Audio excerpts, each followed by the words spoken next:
구약성경 느헤미야 8장 9절에서 18절까지 함께 봉독하시겠습니다.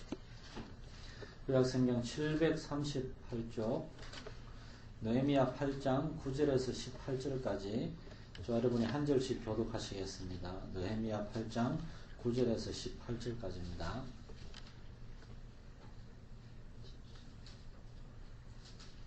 구약성경 738쪽 되겠습니다.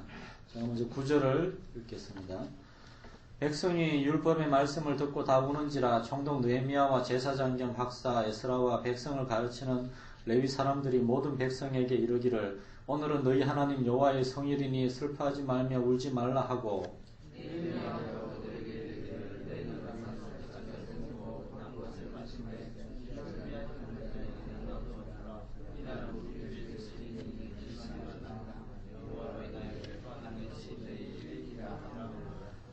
레위 사람들도 모든 백성을 정숙하게 하여 이르기를 오늘은 성일이니 마땅히 조용하고 근심하지 말라 하니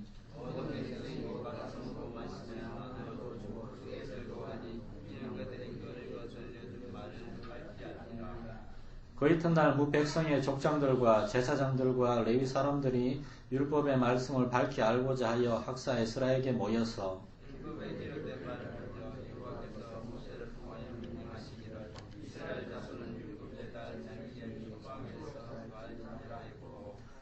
또 일러스되 모든 성읍과 예루살렘을 공포하여 이르기를 너희는 산에 가서 감람나무 가지와 덜 감람나무 가지와 화석류나무 가지와 종려나무 가지와 기타 무성한 나무 가지를 가져다가 기록한 바를 따라 초막을 지어라 하라 한지라.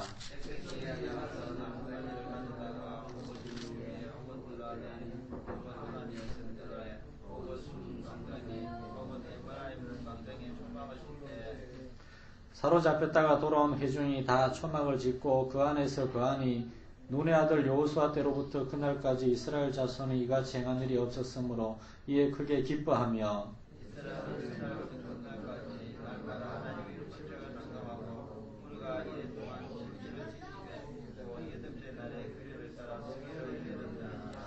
아멘. 오늘 느헤미야 8장을 끝까지 우리가 다 살펴보고 마치도록 하겠습니다. 느헤미야 8장은 하나님의 말씀을 우리 하나님의 백성들이 깨달았을 때에 무슨 일이 일어나는가에 대한 내용을 다루고 있습니다. 그래서 저는 이 느헤미야 8장의 주제를 하나님의 말씀이 이끄시는 공동체라고 생각하고 우리 안디옥 교회도 하나님의 말씀이 이끄시는 교회가 되기를 되면 좋겠다 그런 마음으로 우리 1월 첫째 주부터 지금까지 4번에 걸쳐서 계속해서 느헤미야 8장을 읽고 또 읽고 반복하고 있습니다. 느헤미야 8장은 이렇게 시작되고 있습니다. 이스라엘 자손이 자기들의 성읍에 거주하였더니 일곱째 달에 이르러 모든 백성이 일제히 수문 앞 광장에 모여 박사 에스라에게 여호와께서 이스라엘에게 명령하신 모세 율법책을 가져오기를 청했다고 되어 있습니다. 이스라엘 백성들이 성전을 다 완공하고 난 다음에 성전 완공이 6째 달 25일에 마쳤으니까 성전을 완공하고 한 5일쯤 지난 다음에 이렇게 막 광장에 모였습니다. 성전이 아니고 성문이죠. 예루살렘 그 성벽을 다 완성하고 성벽을 완성했으니까 쉽게 말하면은 이제 예루살렘이 안전한 지대가 된 겁니다. 이방 민족들이 더 이상 예루살렘 이스라엘 백성들을 찝쩍거리거나 이렇게 괴롭히거나 하는 일이 없고 그들이 그렇게 성벽을 완성한 다음에 막 모였어요. 그 다음에 학사 에스라를 불러가지고 우리에게 하나님의 말씀을 읽어달라고 부탁을 했습니다. 그들은 왜 이렇게 학사 에스라에게 하나님의 말씀을 읽어달라고 부탁했을까요? 그들은 70년 동안 바빌론의 포로로 살면서 정말 나라를 잃고 그렇게 살아가다가 이제 하나님의 은혜로 포로 생활이 끝나고 돌아왔지만 그럼에도 불구하고 하나님의 은혜를 잊어버리고 살아갔던 지난 100여 년 동안의 삶을 또한 회개하면서 우리가 이제 하나님께로 돌아가자 그러한 마음으로 하나님의 말씀을 통하여 하나님의 뜻을 알기 위해서 그들은 모였던 것입니다.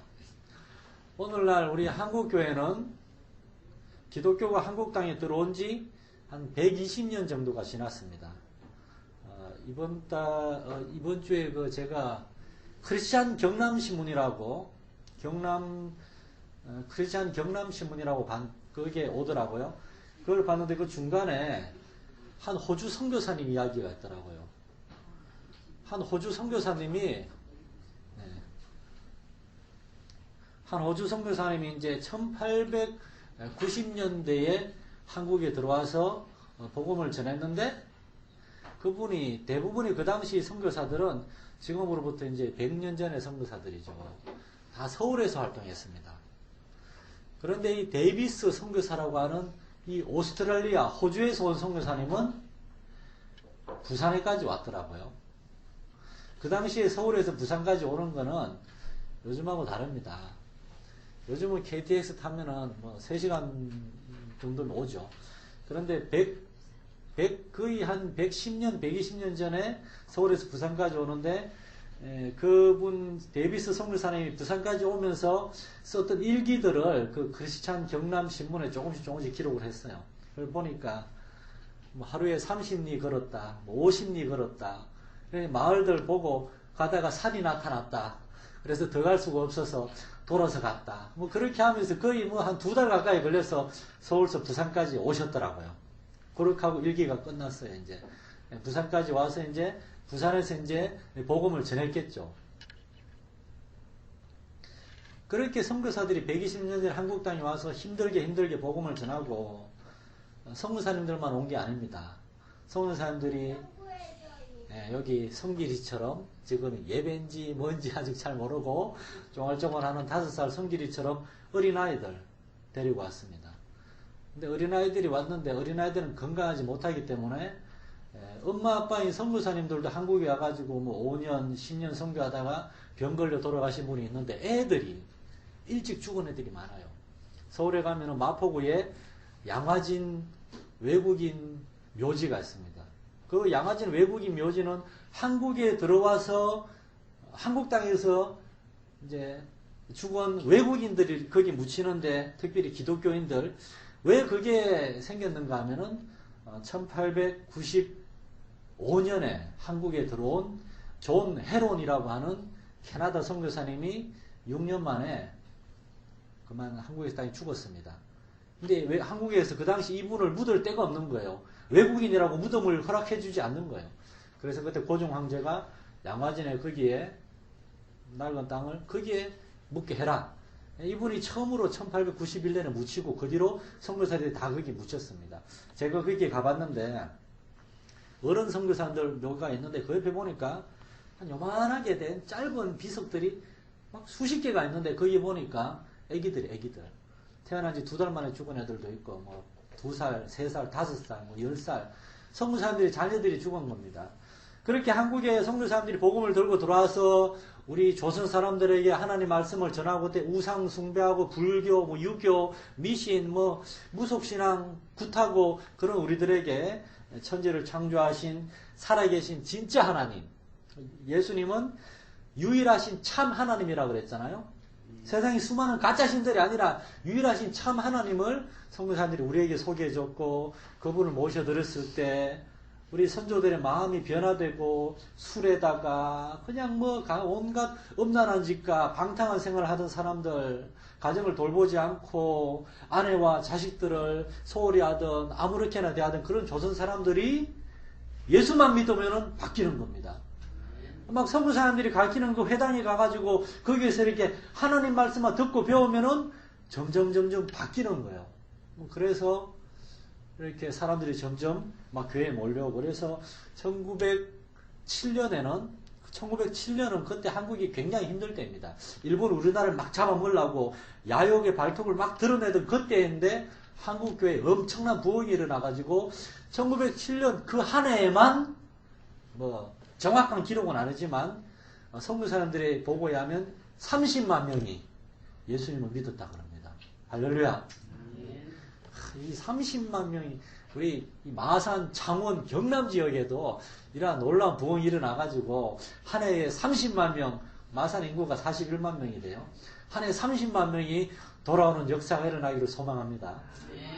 그런 일에 우리 안디옥 교회도 그렇고 우리 마산 창원 지역에 있는 수많은 교회들이 정말 깨어서 기도하고 우리 교회 다니는 사람들이 말로만 교회 다니네 하는 것이 아니라 정말 주중에 직장에서 가정에서 삶 속에서 어젯밤에 제가 전화를 한 통화 받았는데 교방동 통장님이래요. 상남교회 권사님이더라고요. 그래서 반갑더라고요. 이렇게 전화까지 주시고 고맙더라고요. 그런데 이제 예수 믿는 사람이 통장, 동장 그런 데 다 이렇게 막 해가지고 이렇게 지역사회를 봉사하고 소금과 빛의 삶을 살고 그렇게 할 때 우리 이 사람들이 예수 믿는 사람들이 말로만 교회 다니냐 하는 것이 아니라 삶 속에서 정말 다르구나. 정말 하나님 믿는 사람은 다르구나. 그러한 것을 깨닫게 되는 그러한 역사가 나타날 때 교회가 부흥하게 될 줄로 믿습니다. 그런데 정말 안타까운 것은 지금 한국 교회도 그렇고 지금 굉장히 이렇게 침체되어 있어요. 요즘 신문을 펴고 텔레비를 켜면은 뭐 교회마다 큰 교회가 교회도 번듯한데 또 교회 새로 짓겠다고 빚 얻어가지고 교회 짓고 그 와중에 불미스러운 일이 생기고 해서 그냥 막 목사님들이 감옥에 들어가고 참 애들한테 얘기하기 부끄러운 그런 일들이 생기고 서울의 제자교회라고 목사님 제가 개인적으로 압니다. 옛날에 제가 성물사로 일할 때 후원도 받고 했는데 지금 감옥에 계시잖아요. 뭐 이런 일들이 있고 하면서 교회가 정말이지 하나님의 말씀으로 하나님의 말씀을 통해서 하나님을 알고 여기에 돌아오는 것이 아니라 정말이지 하나님의 뜻과는 상관없이 눈에 보이는 외적인 것들을 강조하고 이런 식으로 하나님의 뜻과 상관없이 한국 교회에 정말 느헤미야 8장과 같은 그렇게 정말 성도들이 자발적으로 나와서 우리가 다른 것 다 내려놓고 하나님의 말씀을 듣고 하나님을 더 깊이 알기 원하고 하나님께 순종하는 삶을 살기 원합니다. 라고 하는 그런 말씀의 부흥, 그런 영적 각성이 일어나기 소망합니다. 우리 안디옥 교회가 정말이지 뭐 조그만한 교회죠. 제가 어젯밤에 이렇게 마실 게 없어가지고 저 슈퍼 하다가 나가서 이렇게 건너편에 가가지고 쭉 도는데 갔다가 올라오는데 저 밑에 무슨 아파트입니까? 블루밍 아파트 밑에 쪽에서 안디옥 교회가 보이는데 마침 불이 환하게 켜져 있었어요.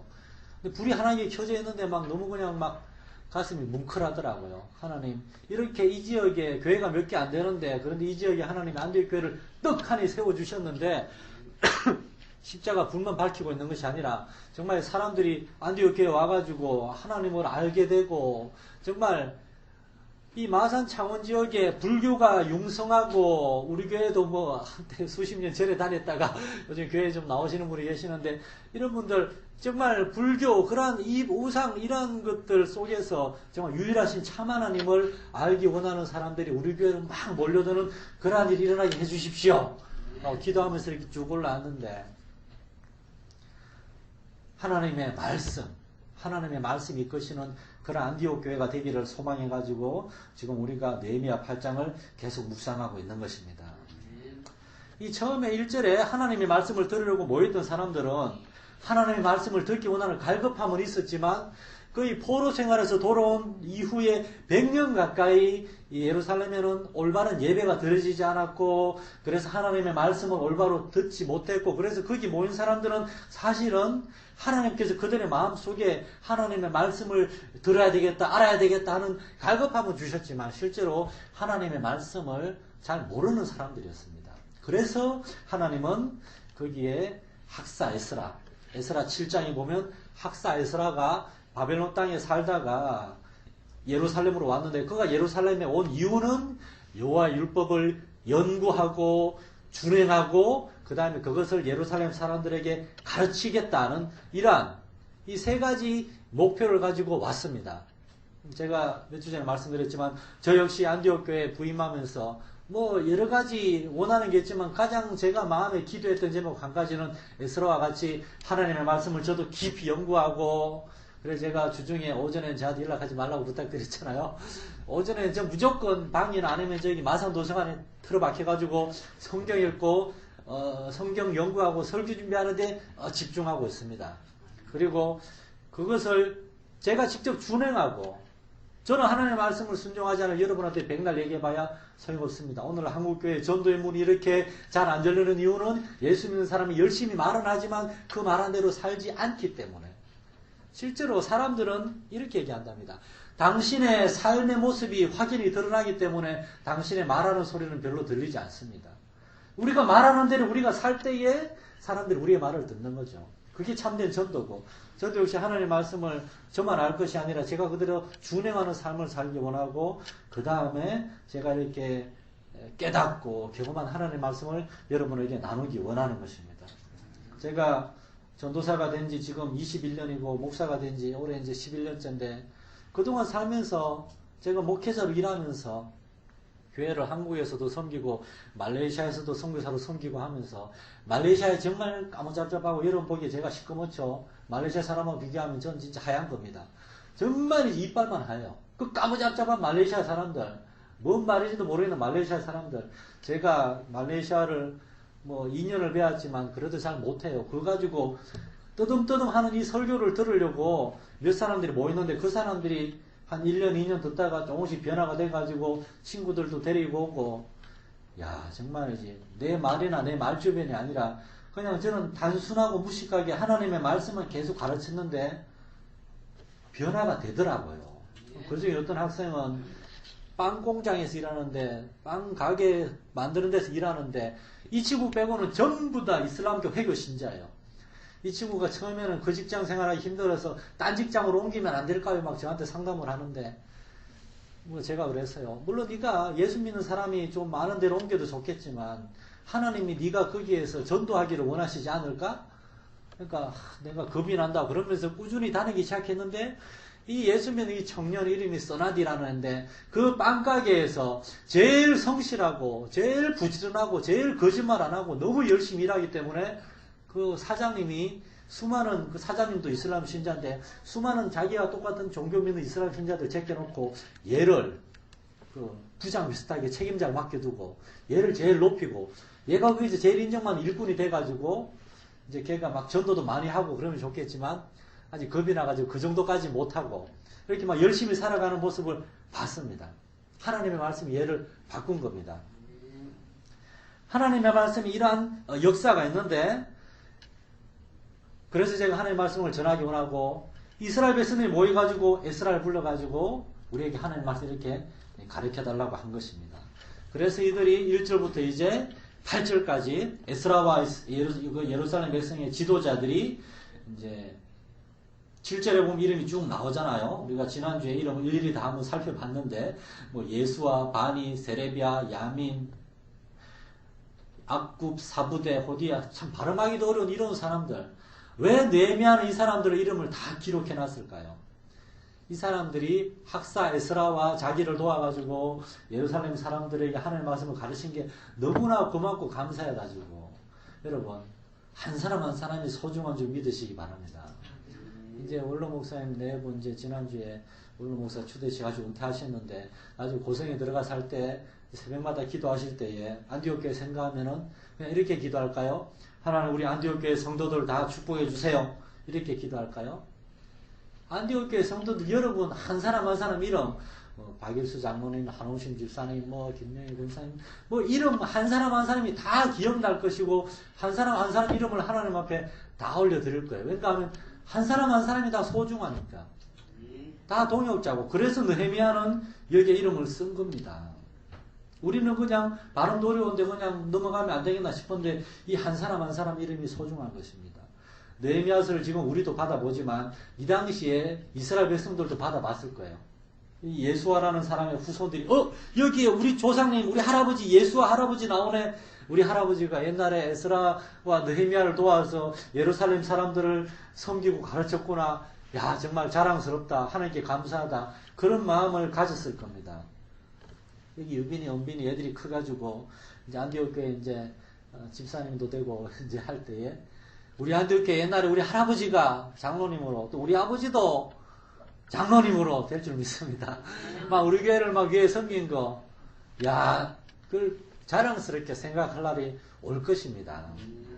저는 이제 저희 할머니가 1952년에 그 6.25 전란의 와중에 우리 할아버지가 중국 만주에 계시는데 물이 떡 다쳤어요. 이산가족이 됐어요. 저희 할머니가 저희 아버지와 저희 고모를 데리고 이제 교회에 처음으로 나가기 시작했습니다. 그때부터 지금까지 교회를 다니는데, 지난주 취임 예배 때 오셨던 분들이 대부분 다 저희 아버지 친구 장로님들이에요. 저희 할머니를 다 기억하세요. 그 중에 한 분이 저한테 문자를 보냈어요. 박 목사님, 어릴 때는 영진아 그랬는데 지금은 박 목사님 그러면서, 박 목사님이 담임 목사 취임하는 걸 보니까 박 목사님 할머니가 생각이 나요. 제 할머니가 저를 목사로 바치겠다고 소원도 했고, 아주 권사님으로 아주 대단한 분이었거든요. 영산댁이라고 아주 그냥 성격도 대단하고, 제 할머니 때부터 이렇게 신앙생활을 했는데, 저희 할머니가 성결교회 인물전이라고 책자가 있어요. 그 책에 소개가 됐어요. 아주 그냥 교회를 하도 많이 해가지고 좀 굉장히 자랑스럽게 생각합니다. 하나님이 그때 저희 할머니를 저희 아버지하고 고모 손을 데리고 절로 가도록 내버려 두지 않으시고 교회로 인도하신 것을 너무나 감사하게 생각해요. 이렇게 한 사람 한 사람이 소중한데, 이런 사람들의 도움을 받아서 이제 하나님의 말씀을 가르쳤을 때 무슨 일이 났는가, 그것이 이제 우리가 읽은 9절부터 쭉 나오는데, 간략하게 말씀드리면은 하나님의 말씀을 들었을 때 사람들은 분명하게 반응이 나타났습니다. 세 가지 반응이 나타났는데, 9절에는 백성이 여호와의 말씀을, 율법의 말씀을 듣고 다 울었다 그래요. 그 다음에 12절에 보면은 모든 백성이 가서 먹고 마시고 나누어주고 크게 즐거워했다고. 처음에 울었고 그 다음엔 기뻐하고 즐거워했습니다. 그 다음에는 무슨 일이 있었는가 하면은 13절부터는 백성들이 모여가지고 우리가 하나님의 말씀을 깨달았는데 이제 우리가 무엇을 하면 될까요? 순종하기를 원했습니다. 하나님의 말씀을 듣고 그들은 울었고, 하나님의 말씀을 듣고 운 다음에 그들이 기뻐했고, 그 다음에 하나님의 말씀에 구체적으로 순종하기를 원했다는 것입니다. 여러분, 하나님의 말씀을 들었을 때 여기까지 가야 됩니다. 하나님의 말씀을 듣고 정말 귀한 말씀이다 하고 잊어버리는 것이 아니라, 듣고 잊어버리는 자가 아니라, 하나님의 말씀을 들었으면은 내가 이제 하나님의 말씀대로 어떻게 하면 어떻게 살아야 할 것인가, 여기까지 나아가야지만 예수님께서 마태복음 7장에서 내 말을 듣고 행하는 자라야, 정말 이러한 사람들은 하나님이 기뻐하신다고 하신 그대로 되는 줄로 믿으시기 바랍니다. 우리 안디옥교회는 하나님의 말씀을 듣고 순종하는 교회 되시기를 축원합니다. 왜 이들은 울었을까요? 하나님의 말씀을 들었을 때 자기들이 왜 바벨론의 포로 생활을 했는지, 자기들이 왜 하나님의 심판을 받았는지 깨달았거든요. 죄를 깨달았거든요. 여러분, 죄가 뭘까요? 제가 딱 봤을 때 우리 성도들 대부분은 지난 한 주간 동안 굉장히 정직하게 살았을 거예요. 실수로 이렇게 약간의 거짓말을 했을 수는 있지만, 도둑질을 한 것도 없을 것이고, 남을 덩쳐먹은 것도 없을 것이고, 누굴 때린 것도 없을 것이고, 그런데도 왜 우리는 항상 우리를 죄인이라고, 왜 이렇게 목사님들은 하나님 앞에 죄를 회개하라고 하는 것일까? 그런 생각이 드십니까? 죄는 거룩하신 하나님 앞에서 우리 자신을 보는 것이 죄입니다. 거룩하신 하나님 앞에 섰을 때 나는 정말 떳떳하고 나름대로 열심히 살았다고 생각했는데, 하나님이 나를 구원해 주시고 나에게 생명을 주셨고 나에게 이렇게 소중한 사랑스러운 자녀들과 복된 가정을 주셨는데, 나는 그냥 하나님이 주신 걸 누리기만 했고, 난 하나님을 기쁘시게 하고 하나님께 영광을 돌리고 이 하나님의 그 구원과 하나님의 그 복 주시고 하나님의 능력으로 보여주신 이러한 것들에 대해서 나누고 전하지도 않고, 그러한 것들에 대해서 깨닫는 것입니다. 그러한 하나님 앞에 언제나 기도하고 하나님께 감사하고 찬양하고, 정말 데살로니가전서 5장 말씀처럼 항상 기뻐하고 쉬지 않고 기도하고 범사에 감사하는 그러한 삶을 살지 못했던 것을 깨닫게 되고, 그러한 것들이 바로 이스라엘 백성들로 하여금 울게 만들었던 것입니다. 우리도 하나님 앞에 그렇게 울기를 원합니다. 하나님, 내가 우리 안디옥 교회를 위해서 더 기도하지 못했고 더 전도하지 못했고, 정말 내 주위에 하나님 믿지 않고 아직도 하나님 모르고 그렇게 살아가는 사람들을 위해서 기도하고 그들에게 복음을 전하지 못했습니다. 그들에게 정말 예수 믿는 사람으로서 합당한 삶을 살지 못했습니다. 그렇게 하나님 앞에 회개하고 하나님 나를 도와주세요. 그렇게 하나님 앞에 정말 가슴을 치며 울 수 있는 저와 여러분이 되기를 소원합니다.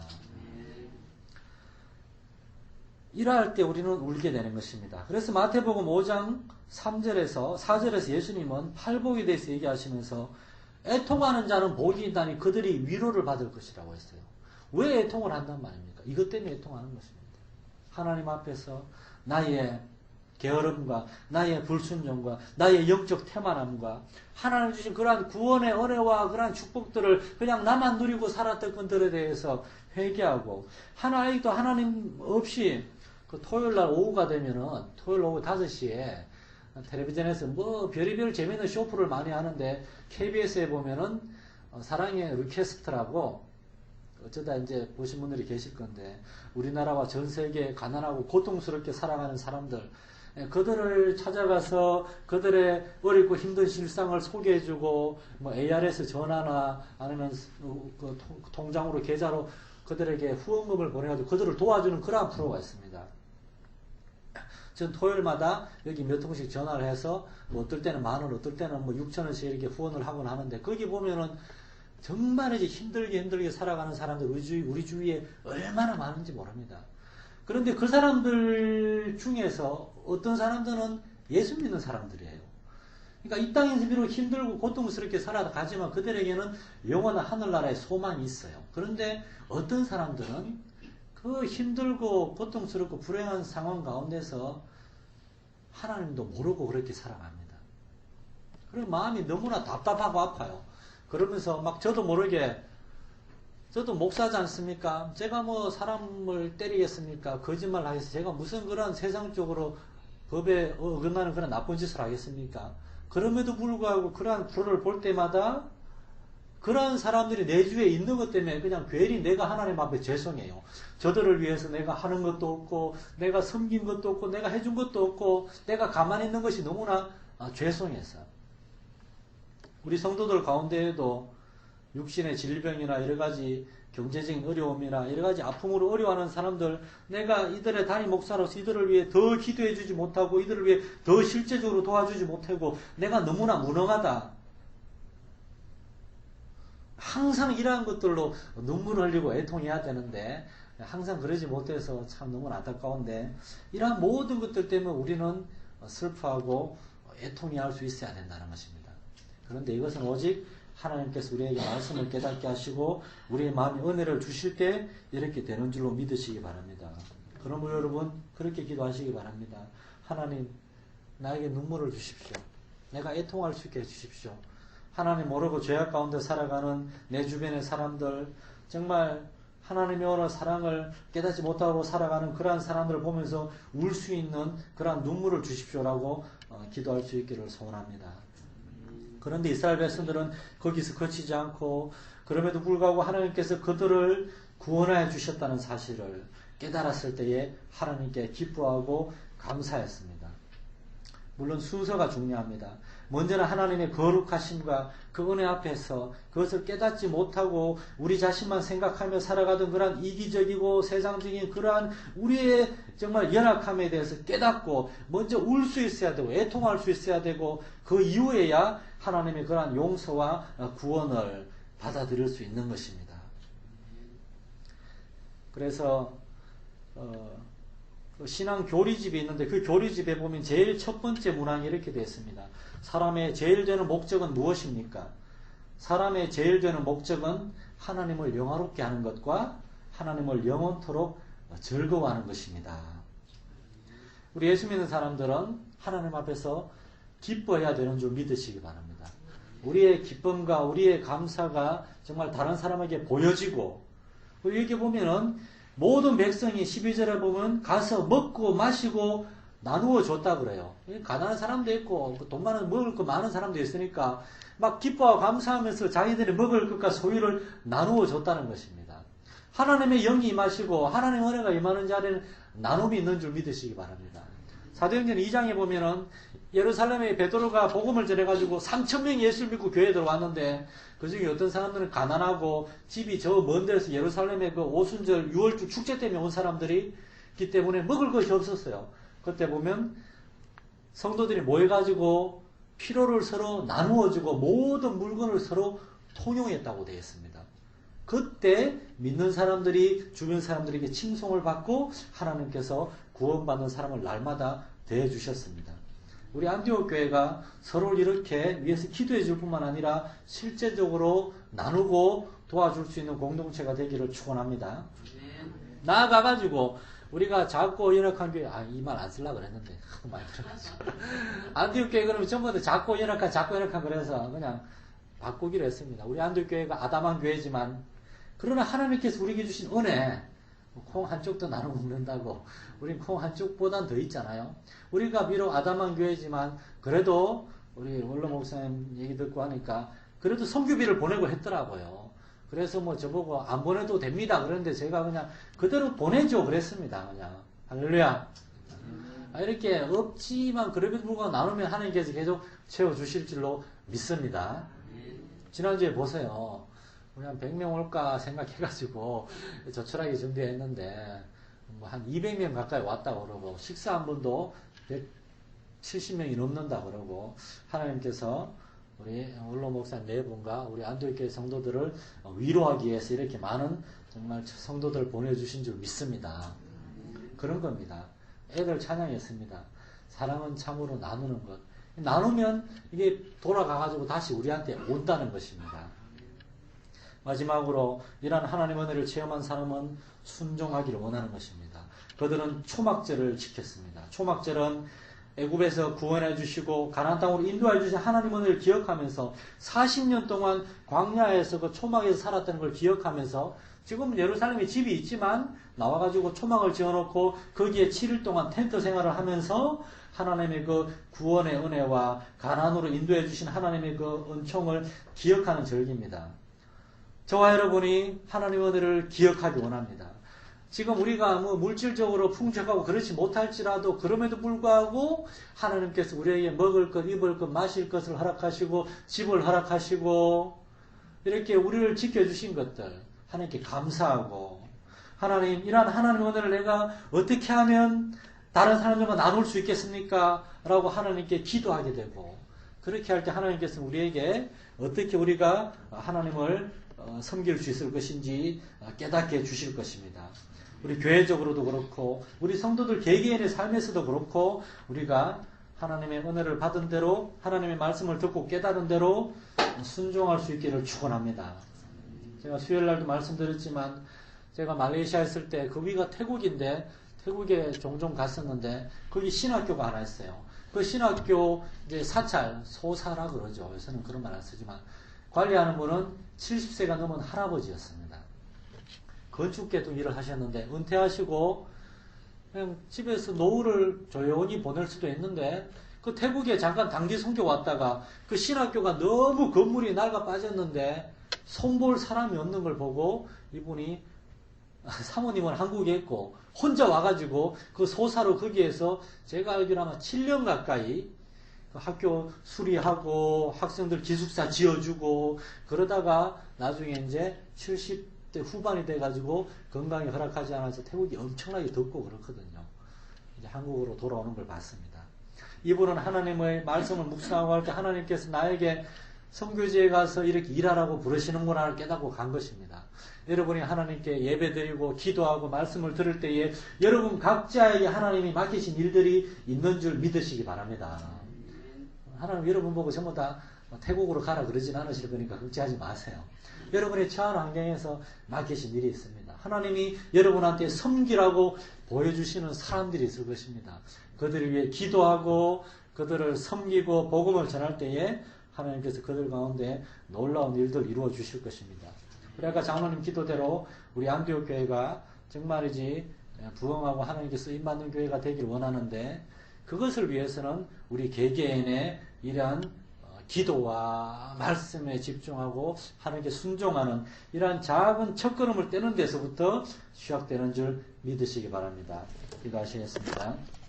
하나님 아버지 이 시간 우리 하나님 앞에 말씀을 함께 상고하면서 참으로 이스라엘 백성들